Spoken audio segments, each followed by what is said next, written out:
Hey guys, Jimmy Oswald with Flat Tops Wilderness Guides. I'm going to show you a little bit about a pretty generic guest saddle. But first we'll go and start off with our halter. So this blue part here is the actual halter, and this is what goes around the horse's head itself. You'll see different variations. Some have buckles on them. This is just a tie one. And then this rope here, this is the actual lead rope. So this halter, like on a mountain hunt, will stay on the horse basically the whole entire time. And a lot of times this lead rope will stay on as well. This is a bridle. This is a hackamore. It's a pretty generic setup on a lot of mountain horses. This does not use a bit like a lot of people think of. We typically run hackamores on almost all of our guest horses for the sole reason that if a guest were to panic and they start pulling back real hard on the reins, that bit, especially a more aggressive bit like a Tom Thumb, you could potentially pull a horse over onto yourself. It'll rear up.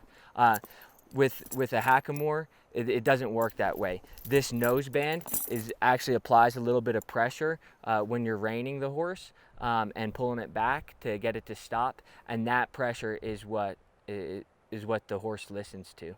And then also leg pressure as well, but we won't get into that. The reins on your bridle, this is what you're actually going to grab and steer your horse with. Big aspect on reins versus a halter and lead rope. Like I said, this halter and lead rope will most likely be staying on your horse the whole entire hunt. When you go and say you're out riding and you're going to go tie your horses up, whatever you do, don't tie your horses up with your reins. This is a big one, and it's a big no-no. That's one of the biggest things to keep in mind. Also, when you're riding, a lot of guys tend to want to always loop their reins as they ride around their saddle horn, or even sometimes make a wrap. Again, that's a big no-no. You got to give that horse its head, and if something happens, you need to be able to give the horse its space. This is just your pretty generic Western saddle. We have our saddlebags on here. We have a back cinch here, your regular cinch, and then a breast collar. For the most part, in a mountain environment, you need a breast collar. That really prevents that saddle from sliding backwards, especially when you're going up a hill. The back cinch isn't necessarily as important, and you'll see some outfitters that don't run a back cinch, but we run them on all of our horses.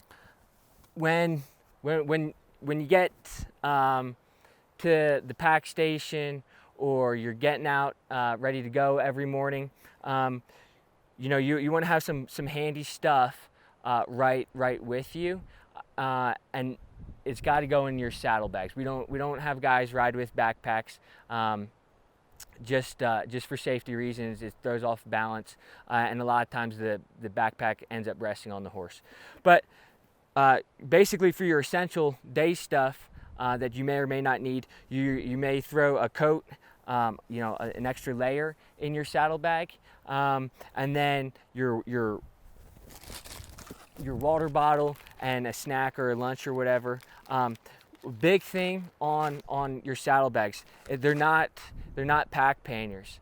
You got to keep these things relatively light. So a big, 32-ounce Nalgene bottle like this, I might put this on one side, and then I'd even the other side out with maybe another layer, your raincoat, etc. Maybe half of your lunch, your camera, whatever you think you might want as an easy access as you're riding. You'll probably see on a lot of our saddles, especially on a rainy day, a snowy day, we'll oftentimes tie a slicker to the back of the saddle and tie it on with the strings that you use to tie on your saddlebag. Again, you want to keep everything relatively minimal. Sometimes you'll see like the big oilskin slickers. That's kind of like the biggest thing you'd want to put on the back of your saddle. Again, you're starting to get a lot of weight back there, and it's just it's going to be a little more cumbersome for you and the horse. When guys show up, let's say for a rifle season hunt, particularly maybe a later rifle season hunt, you may be wearing a 400-gram insulated boot, and that boot is going to be, it's going to have some big beefy tread on it, and it's not going to slide into your regular stirrup, which is this size. Your boot's going to be pretty tight in there, and you don't want that. If you needed to get off your horse real quick for safety reasons, or to be shooting at an animal, you need to get your boot to slide in and out relatively quick. So you can see that this is a pack stirrup, and it's significantly bigger for the sole reason of having a big boot sliding in there.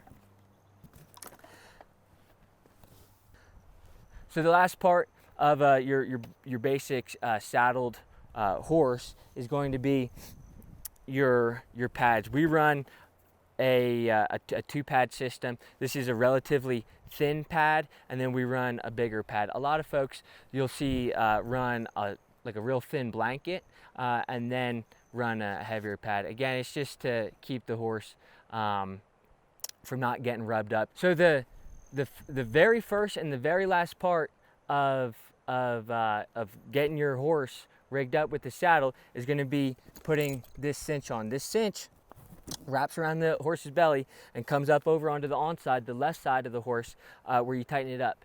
In the morning when the horses are first getting saddled, there's no need to get that cinch super tight if they're going to be standing around for an hour.